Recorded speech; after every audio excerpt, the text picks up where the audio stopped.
Assalamualaikum warahmatullahi wabarakatuh. Halo teman-teman kelas 6 PGMIC. Perkenalkan, saya Wulan Azhur Safira Putri.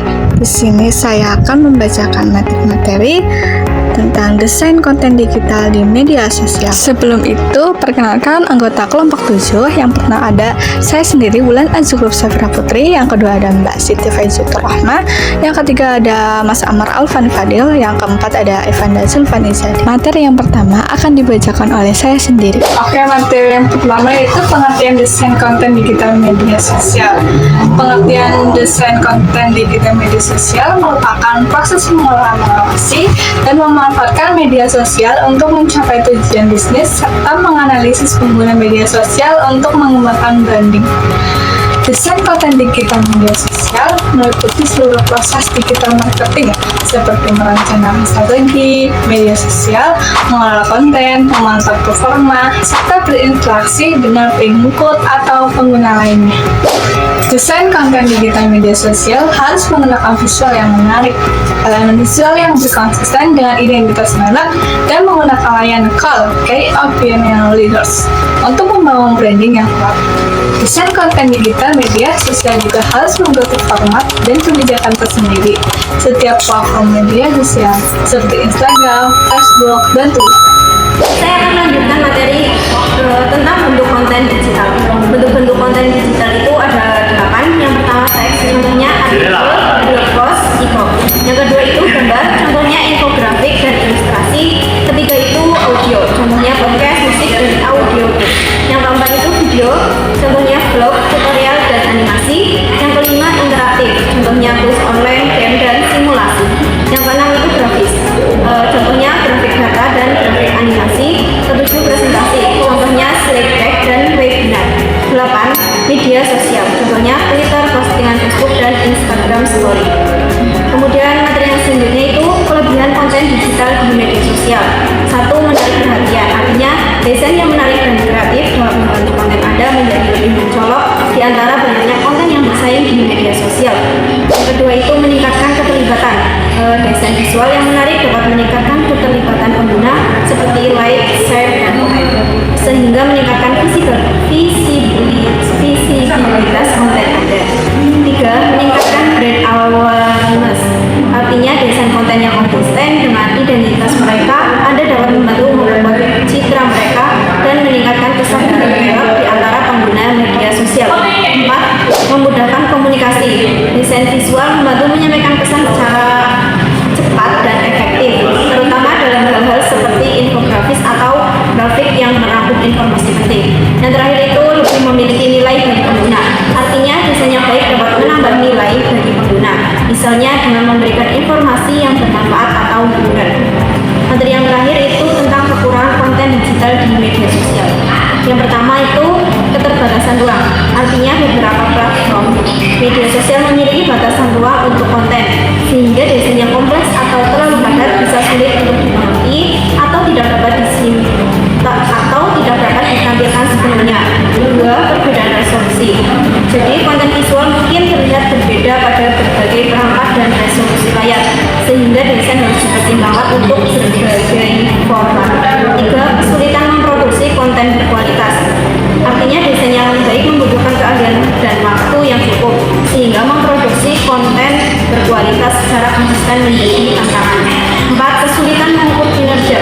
Meskipun keterlibatan dapat diukur dengan jumlah like, share, dan komen, mengukur dampak aktual dari desain konten terhadap tujuan bisnis bisa lebih sulit. Yang terakhir itu resiko overwhelm, artinya desain yang terlalu rumit atau berlebihan bisa mengganggu atau bahkan mengalihkan perhatian dari pesan inti yang ingin disampaikan.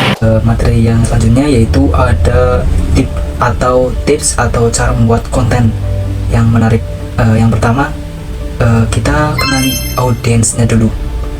Jadi pahami siapa target audiensmu, apa yang mereka cari, dan bagaimana cara mereka berinteraksi dengan konten online. Yang kedua, judul yang menarik. Jadi gunakan judul yang semenarik mungkin, dan juga judulnya harus jelas dan relevan dengan isi kontenmu, juga untuk menarik perhatian pembaca. Yang ketiga, ada konten berkualitas. pastikan kontenmu informatif, bermanfaat, dan orisinal. Gunakan fakta, data, dan sumber terpercaya. Yang keempat, gaya penulis yang menarik. Jadi kita harus membuat konten itu dengan gaya penulis yang menarik. Gunakan bahasa yang mudah dipahami, jelas, dan menarik. Hindari penggunaan jargon yang sulit dipahami. Jadi kita buat konten, misal ada jargon, kita jangan buat jargon yang sulit dipahami. Kelima, visual yang menarik. Sertakan gambar, grafik, atau video yang relevan dan menarik untuk memperkaya kontenmu. Yang keenam, struktur yang rapih. Buatlah konten dengan struktur yang jelas, misalnya dengan menggunakan subjudul, poin-poin penting, dan paragraf yang singkat. Selanjutnya, pertanyaan dan konten interaktif. Jadi, ajukan pertanyaan kepada pembaca atau tambahan elemen interaktif seperti polling atau kuis untuk meningkatkan keterlibatan. Selanjutnya ada update secara berkala. Jadi, pastikan kontenmu tetap relevan dengan mengupdate informasi atau menambahkan konten baru sesuai perkembangan terbaru. Selanjutnya ada promosi yang efektif.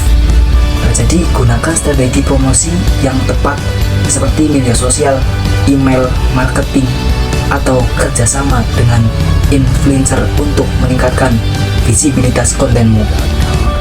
Dan terakhir, tip atau cara membuat konten yang menarik. Yang terakhir ada responsif terhadap feedback. Jadi, terimalah feedback dari pembaca dan digunakan masukan tersebut untuk meningkatkan kontenmu di masa mendatang. Jadi, ketika ada komen-komen dari orang lain, jadilah komen-komen itu sebuah supaya kita jadi lebih bagus untuk konten yang selanjutnya akan kita kerjakan itu. Mungkin dari saya cukup sekian tentang tip atau cara membuat konten yang menarik. Halo, saya Amar Alfani Fadil akan menjelaskan tentang tujuan desain konten digital, yaitu ada 5. Yang pertama adalah meningkatkan keterlibatan pengguna. Itu desain konten digital bertujuan untuk menarik perhatian dan pengguna dapat menjaga mereka keterlibatan dalam suatu konten yang disajikan. Yang kedua ada mempermudah pemahaman konten digital, dirancang untuk memudahkan pengguna memahami informasi yang dapat disampaikan, baik penggunaan dari teks, video, atau mungkin gambar dan juga interaktif yang lainnya. Yang ketiga ada meningkatkan daya ingat. Jadi desain yang baik dapat membantu meningkatkan daya ingat pengguna terhadap informasi yang disajikan, itu sehingga konten lebih mudah dipahami dan mudah dikenang. Yang keempat ada mendorong aksi. Nah, yang mendorong aksi itu adalah konten digital juga dirancang untuk mendorong pengguna untuk melakukan tindakan tertentu seperti pelangganan atau mungkin berbuat konten, berbagi konten, atau membeli suatu produk, misal di TikTok Shop atau mungkin di Facebook atau di konten media sosial yang lainnya. Juga layanan yang ditawarkan. Nah, yang terakhir ada